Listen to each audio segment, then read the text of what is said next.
roƙonka. Roƙon da nake dan Allah dan Annabi a taimaka mana a yafe mana.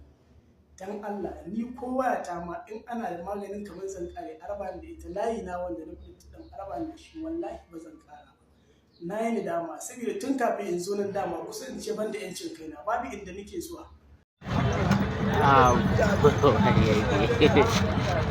Ka ce kai ba wanda kake so. Yawwa yanzu ka haɗu da gabanka Allah Ubangiji ya ƙara irin ku a ita cin ubansu wanda sun rena mutane ɗan shegiya ɗan banza wai kai mai kunnen gashi to yanzu ka koma mai kunnen karfe tun da ka haɗu da gabanka na ka wasa ne za ku ci gutumar ubanku yan zage-zage na social media shagoye ku shiga ɗaki kuna ta zagin mutane ba tare da kuna tunanin me zai zo ya faru ba. Wallahi Allah Ubangiji ya ta sa ana yi muku haka. Mun gode hukumomin Najeriya Allah ya saka muku da alkhairi. Ayyukan da kuke Allah Ubangiji ya sa ku ci gaba.